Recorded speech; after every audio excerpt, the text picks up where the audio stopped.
Hi hello welcome to Kakatiya rehabilitation centre. మన దగ్గరికి 5 days back Achaiah అనే ఒక పేషెంట్ వచ్చారు.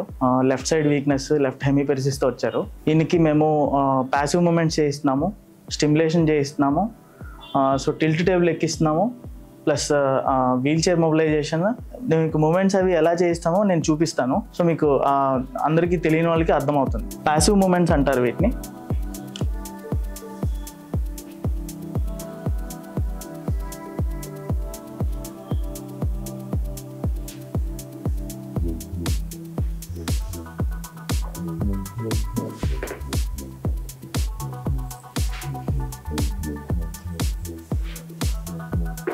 హ్యాండ్కి బేసిక్ ప్యాసివ్ మూమెంట్స్ ఇవే.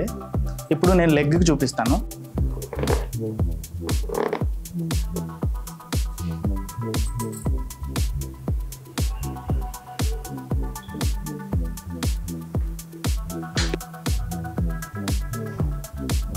ఇవి బేసిక్ ప్యాసివ్ మూమెంట్స్ హ్యాండ్కి లెగ్కి. ఇప్పుడు స్టిమ్యులేషన్ పెడుతున్నాము హ్యాండ్కి ప్లస్ లెగ్కి.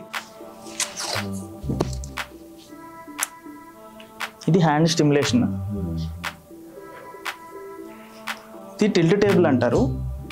ఆ పేషెంట్ వాళ్ళంతా వాళ్ళు సపోర్ట్ లేకుండా నుంచోలేరు కాబట్టి సో దీన్ని ఇలా టై చేసి పేషెంట్ని టిల్ట్ టేబుల్కి ఇలా నిలబెడతాం అన్నమాట. ఇది వీల్ చైర్ మొబిలైజేషన్. ఆ పేషెంట్ని వీల్ చైర్లో ఒక 2-3 times అటు ఇటు వీల్ చైర్ మొబిలైజ్ చేయిస్తాం. Thank you for watching Kakatiya rehab centre. Thank you.